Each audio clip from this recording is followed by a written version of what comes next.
Psicologia de Bolso. Eu sou a Paula Chocalhinho e este é o meu podcast. O que é que as emoções nos querem dizer? É verdade, o nosso mundo emocional fala connosco a toda a hora. Muitas vezes nós ouvimos as suas mensagens e muitas vezes zangamos-nos com essas mensagens, não queremos ouvir essa mensagem, não queremos receber essa mensagem ou preferimos não receber essa mensagem ou tomar contacto com a força dessa mensagem. Mas todas as emoções nos vêm comunicar algo. E claro, nós temos uma ótima relação com as boas emoções, né? Com as emoções positivas, como nós as consideramos, a alegria, a felicidade, o entusiasmo, a boa disposição, o amor, a paixão, né? Que isto para além de emoções são também sentimentos, mas tudo o que são estas emoções nós gostamos de sentir, certo? Enquanto que as emoções que nós muitas vezes consideramos como negativas ou dissonantes, como a raiva, a culpa, o medo, a tristeza, nós não gostamos de sentir. Mas essas emoções também fazem parte do nosso kit que recebemos no nascimento, não é? Nós recebemos um kit básico de emoções que os mamíferos também têm, não é? Portanto, a saber, é a raiva, o medo, a tristeza, a alegria, a surpresa e o nojo. São estas as 6 emoções básicas ou primárias que todos recebemos no nosso pacote inicial de vida, não é? Ou seja, está gravado dentro de nós. Este pacote é como se fosse um software que nós já trazemos incorporado no nosso nascimento, que serve para a nossa sobrevivência, serve para a nossa satisfação, mas também para a nossa proteção, não é? Portanto, estas emoções existem para que nós possamos experienciar o mundo, a vida. Se não só havia apatia, indiferença, não é? Não havia esta diversidade emocional, este espectro emocional. Já tenho falado aqui, não é, das emoções primárias, secundárias e de fundo, penso eu, que já tenho falado aqui em alguns episódios, porque há aquelas pessoas que normalmente têm uma emoção de fundo, que é o medo, ou a tristeza, ou a apatia, não é? Peçam ali mais no espectro do cinzento, branco. Imaginem assim uma paleta de cores, desde o preto ao cinzento escuro, cinzento mais claro, o branco, o bege, o creme. Começamos depois com o amarelo, o verde, portanto o laranja, o vermelho, o lilás, todas essas cores. Há pessoas que situam-se ali mais na neutralidade ou até com as mais escuras, não é? Pessoas que estão, parece que distímicas, com humor distímico, mais deprimidas, mais para baixo ou mais apáticas, não é? Enquanto que há as pessoas que são muito eufóricas, muito emotivas, muito temperamentais ou até fleumáticas, quem está muitas vezes na raiva, na irritabilidade, mais ali na polaridade dos vermelhos, dos laranjas, enquanto que há pessoas que são sempre positivas, otimistas, mais ali no amarelo, não é? Muito queridas, muito empáticas, amarelo, verde.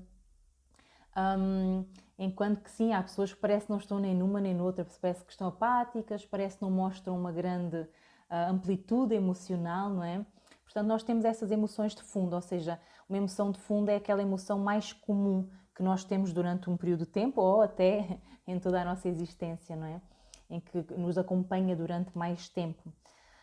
E aqui das emoções básicas que nós recebemos vêm as emoções secundárias, não é? Portanto, a frustração, a irritabilidade, a boa disposição, a indisposição, não é? Portanto, aqui a antecipação, temos aqui uma série depois de emoções que das básicas transpiram outras secundárias. Se vocês quiserem pesquisar sobre isso, vocês vão encontrar um espectro emocional, desde as emoções mais básicas que depois multiplicam emoções secundárias, sentimentos como o orgulho, como o perdão, como o amor, como a paixão, já são sentimentos, são coisas mais estáveis, enquanto que a emoção é uma coisa volátil, volúvel, que vem, não é? E que vem para, como se fosse assim, com um carácter mais explosivo, mais imediato, como uma trovoada, né, que chega e que depois desaparece e vê o sol novamente, ou assim deveria ser, ou assim deveria ser.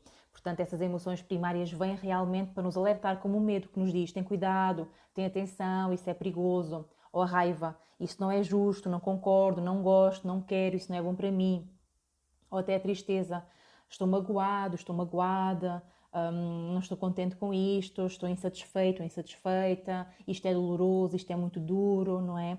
Portanto, todas as emoções vêm com uma mensagem. A questão é que muitas vezes nós mantemos essa mensagem em stand-by. Sim, muitas vezes nós guardamos mágoas, tristezas, dores, raivas, injustiças, frustrações, porque não podemos olhar para elas, porque não as conseguimos resolver, porque não é bonito olhar para elas ou porque não conseguimos resolver aquilo, não é? Ou não queremos tomar contacto com essas dores, ou nem podemos assumir que temos raiva de uma determinada pessoa, por exemplo. E há muito isto. A tristeza, a depressão causada por uma raiva contida, por uma raiva de alguma coisa que os nossos pais lá atrás fizeram que não foi justa para nós, por exemplo, não é? Uma situação que nos marcou muito e que nós nada pudemos fazer a respeito, como um divórcio, uma separação, uma mudança de casa, de terra, de escola, sei lá, uma pessoa que se afastou, que deixou de nos falar. Tantas coisas que nós às vezes não podemos assumir para nós, que foram tão dolorosas e que ficam lá guardadas dentro de nós. Então, muitas vezes, o que é que acontece? Quando nós ignoramos mensagens importantes do nosso corpo emocional ou durante tanto tempo, essas mensagens, é como se as emoções quisessem passá-las à força, começam a desenvolver-se sob a forma de sintomas. Começam a transformar-se em sintomas. As tais depressões, ataques de pânico, fobias, insónia, não é? Portanto, até esgotamento. O esgotamento também é sinónimo de que nós ignoramos o nosso cansaço, os nossos limites, ultrapassamos vezes sem conta por vários motivos, não é? Para dar resposta a um trabalho, para dar assistência à família, não é? Para corresponder às expectativas, por não queremos desapontar ninguém, porque temos que fazer aquilo, apesar de já não queremos fazer aquilo, mas ninguém concorda que nós deixemos de fazer esse algo, esse trabalho, ou é o que é que seja. Portanto, é ignorarmos os nossos limites, a nossa tristeza, a nossa revolta, a nossa raiva, que nos diz, epá, isto é suficiente, não quero mais, não é justo, não quero mais fazer isto. Ignoramos essas emoções. E então depois vamos ter uma consequência. Porque é isso, as emoções só ficam muito tempo quando elas não são acolhidas, não são vistas, não são ouvidas. E vocês sabem, se acompanham a minha comunicação, mesmo nas minhas redes sociais, que falo muito nestas três necessidades do nosso mundo emocional. Ser visto, reconhecido e acolhido. Tirem notas disto, que é muito importante. Portanto, é isto, podemos ver que a emoção está ali, que existe, que é válida, reconhecer a sua importância, a sua mensagem, a importância dessa mensagem e acolher. Sim, querida raiva, eu sei, de facto é muito injusto, isto não é nada justo. Olha, eu vou fazer o que é preciso para que tenhamos um bom desfecho, ou para que consigamos resolver isso, ou para que consigamos enfrentar isso, ou dizer que não, o que quer que seja. Tal como o medo, sim, medo eu sei, é assustador, temos medo, podemos falhar, de facto não gostamos de sentir a desaprovação dos outros, mas olha, é importante para nós, vamos fazer isso. Portanto, é muito ver, reconhecer e acolher. Mesmo a tristeza, dar colo a essa tristeza, a dizer tristeza, anda cá, eu sei. De facto, a situação foi muito dolorosa. É muito duro fazer isto. É muito duro estar aqui. É muito duro tudo isto. Às vezes até é muito dura esta própria existência. Estas coisas que nós passamos, que são difíceis, que levam tempo, que muitas vezes parece que não conseguimos suportar, ultrapassar, mudar, não é? Os nossos padrões, nós sabemos isso. Mesmo quem faz terapia pode estar a identificar-se com isto, mesmo fazendo terapia, trabalhando em si. Há coisas que são difíceis de mudar, de transformar, de ultrapassar, estão ali há tanto tempo. E principalmente em terapia, que nós pensamos, epá, mas eu nem sabia que isto tinha causado um impacto tão grande, ou que ainda estava aqui, ou que ainda estava ativo. Eu até pensava que já tinha superado tudo isto, ou que já tinha percebido. É que lá está, a perceber é uma coisa, resolver é outra, não é? E acolher ainda outra mais profunda. Há coisas que nós não conseguimos resolver, há coisas que só conseguimos acolher, como a dificuldade às vezes do nosso dia-a-dia, ou situações que nos acontecem que estão fora do nosso controle, como a perda de alguém, ou às vezes um divórcio, uma separação, uma empresa que fecha e nós somos despedidos, o que quer que seja, não é? Há coisas que nós não conseguimos controlar, só podemos mesmo acolher essa dor, sim. É difícil, é duro, temos medo, não sabemos o que é que vai acontecer, mas olha, nós vamos conseguir. Sempre depois com este reforço positivo. Não sabemos o que vai acontecer, de facto é assustador, mas olha, é desafiante, vamos lá, nós conseguimos. E sempre, mas sempre, reforçar esta nossa capacidade de dar a volta, ainda que seja difícil. Então é isto, é nós podemos olhar para as nossas emoções, deixarmos de fugir das nossas emoções.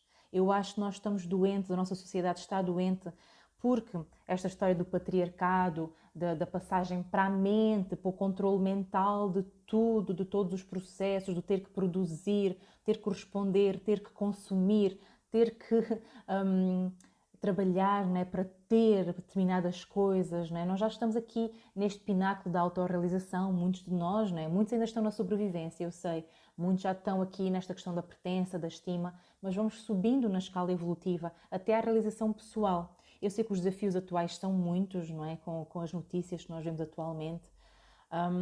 Mas estamos neste progresso em que temos que voltar novamente para dentro, para as emoções, porque viver só na cabeça, no controle de tudo o que acontece, está a deixar-nos doentes. Está a deixar-nos doentes porque este controle, esta necessidade de antecipar o que aí vem, saber o que é que se passa, perceber os porquês, é extremamente mental. O ter que estar sempre a produzir, ter que estar sempre ativo, ter que estar sempre a corresponder, ter que estar sempre a fazer, ter que estar sempre ocupado e não conseguimos parar, não conseguimos relaxar, não conseguimos tomar contacto com as nossas emoções primárias, básicas, que estão ali, está a deixar-nos doentes. Vejo a cada dia pessoas novas que me chegam ao meu gabinete, às minhas consultas, completamente desesperadas, sem saber o que se passam com elas, deprimidas, ansiosas, com ataques de pânico, com insónia, com esgotamento. São os quadros que eu mais atento, né? Com medos cada vez maiores que se generalizam, porque se nós não olharmos para o medo, ele vai crescendo, ele vai aumentando, vai se insinuando em várias outras coisas que na altura nem teríamos medo, há um tempo atrás, e agora começamos a ter medo. É como se o medo diz, não olhas para mim desta maneira, então eu vou-te mostrar aqui, eu vou-te mostrar ali, até que tu tenhas que parar e eu tenhas que olhar para mim. Não há outra hipótese. As emoções querem ser vistas, elas precisam ser vistas. É importante, é necessário, é fundamental. Elas existem para a nossa sobrevivência e satisfação. Portanto, não existem só para nos chatear, como aquela mosca chata que anda a voar à nossa volta para nos chatear. Não é para isso que as emoções existem. Têm um propósito, elas servem a um propósito, senão não as teríamos, não é? Neste kit básico de sobrevivência com o qual nós nascemos. E então, desse lado o desafio é esse, deixar de fugir das suas emoções. Se não sabe lidar com elas, se não consegue olhar para elas, se nem as consegue sequer identificar, então procure ajuda. Faça psicoterapia. Encontre uma pessoa com a qual se identifique e comece a desconstruir, a descobrir. Não chega ao limite antes de procurar ajuda, porque é isto que acontece. Vejo muitas pessoas a chegarem até a mim já no limite, em anos e anos de sintomas, em que sim, talvez já tenham procurado soluções que não foram satisfatórias, ou que não serviram, ou que não perduraram no tempo. Então, procurem sempre o que os façam sentido. Muitas vezes é por tentativa e erro, eu sei. Muitas vezes as pessoas chegam até a mim e já procuraram várias terapias, e talvez a minha fórmula lhes sirva e ajude. Talvez não, se não procurar outras pessoas, procurar outros terapeutas, outras técnicas, outras abordagens. Hoje em dia temos tanto manancial de terapeutas, de terapias, de estratégias, de ferramentas, não é? De retiros, de workshops, de autoconhecimento, de livros, de podcast, de YouTube, de canal de YouTube, de pessoas que falam sobre isto, não é? Portanto, identifiquem-se com alguém, não é? Procurem alguém que se identifique, procurem informação, leiam, não é? Ouçam podcast, vejam vídeos desta área, não é? Portanto, tentem perceber o que é que se passa convosco e tentem cuidar disso. Acima de tudo, eu deixo sempre esta mensagem, não é? Cuidar do que está aí para ser visto, para ser cuidado, que precisa desse olhar carinhoso, não é? Tal como nós cuidamos de uma criança pequena, porque sim, eu vejo as emoções como crianças pequenas, com as suas necessidades, que vêm, fazem uma birra, vêm para dizer qualquer coisa muito importante, muito urgente, e nós temos que receber essa mensagem. Então, se nós vamos fazendo isso, nós conseguimos desenvolver uma relação diferente connosco, porque essa paz que procura aí desse lado encontra-se aqui neste acolhimento, neste poder estar em paz até no caos que o habita, que a habita, no caos do mundo, encontrar o seu centro, o seu alinhamento, o seu core, a sua presença, não é? Portanto, estar na sua presença, estar em presença em si, não é? Esta consciência sobre si próprio, sobre si própria, sobre as suas emoções, os seus processos e dar-lhes resposta. Da mesma forma que dá resposta a situações emergentes do seu trabalho, aos seus e-mails, aos seus telefonemas, às suas mensagens, às solicitações externas. Só que é isto, nós estamos a ser escravos das solicitações externas, do que nós temos que dar, não é? Do que nós temos que dar resposta, daquilo que nós temos que nos transformar para estarmos nesta sociedade, para funcionarmos, para sermos aceitos. Estamos constantemente a dar. Então temos também olhar para dentro, para estas solicitações internas. Se estamos constantemente com preocupações, temos que lhe dar uma resposta, temos que lhe dar uma saída, uma solução, uma estratégia, nem que seja dizer, olha, isto agora não pode ser resolvido. Olha, não sei quando pode ser, mas está aí, eu consigo ver-te, está aí pendente. Quando for possível, eu vou olhar para isso com atenção. Não é? Da mesma forma de dar resposta a e-mails. Consigo responder, não consigo responder. Se não consigo, encaminho, se não fica ali até eu poder fazê-lo, não é? Portanto, aqui isto tem que ser feito desta maneira. Então nós temos estes e-mails internos, estas mensagens, estes alarmes internos e estamos a ignorá-los. Por favor, não ignore mais esses sinais do seu interior de necessidades suas. Acima de tudo é identificar essas necessidades que estas emoções estão a pedir, ou mais descanso, ou um confronto, ou um enfrentamento de uma situação, ou uma decisão, ou uma conversa, ou um esclarecimento, ou a busca de uma estratégia, de uma solução, de uma terapia. Eu não sei o que é que precisa desse lado, mas precisa de aprender a ouvir o seu interior, a ouvir as suas necessidades, a identificá-las e a fazer o que precisam, o que é preciso para satisfazer essas necessidades, porque é isso que as emoções também vêm. Olha, atenção a isto, olha, eu preciso daquilo, olha o teu corpo, olha a tua mente, olha aqui, está um problema, vamos lá olhar para isto. Então trabalhe com as suas emoções. Não evite, não ignore, não suprima, não se distraia, porque é isto que nós fazemos, não é? Também já tenho falado muito nisto aqui. Deixar de nos distrairmos do que é importante e sim fazer esse espaço para se ouvir, seja através da meditação, seja através do yoga, seja através da terapia, de um retiro que faça, de ler, de ouvir um podcast que o ensina, que a ensina, eu não sei, mas tente encontrar a fórmula para si funcione, para ter acesso a tudo isto que o habita, que a habita, que às vezes o transtorna, a transtorna, não é? E poder fazer o que é necessário por esse algo que está dentro de si, a pedir ajuda, a pedir socorro. Não é? Então, se nós pudermos fazer isto por nós, vamos viver muito mais em paz, muito mais em contacto, muito mais presentes, muito mais conscientes, não é? E nós temos necessidades diárias, temos aspectos nossos que precisam de cuidado diário, não é só de vez em quando, fazemos isto de vez em quando, não é? É a nossa higiene emocional, é podermos ir acessando a esse nosso meio interno, não é? Portanto, este nosso emocional, irmos cuidando dele ao longo do tempo. E não é uma coisa que nós fazemos durante um período e parou ali, acabou. Não, é uma relação que é para o resto da sua vida, para o resto dos seus dias. Esqueça essa coisa de andar a correr para o outro, a salvar o outro, a cuidar do outro. Tem este ser que o habita, que a habita, que precisa desse cuidado também. Então é poder fazer isso. E caso não consiga fazê-lo, de facto procurar ajuda. Mas façam. As emoções estão aí para serem vistas, ouvidas e acolhidas. Aprenda a fazê-lo. Vai ver, vai sentir-se muito melhor na sua pele se o puder fazer.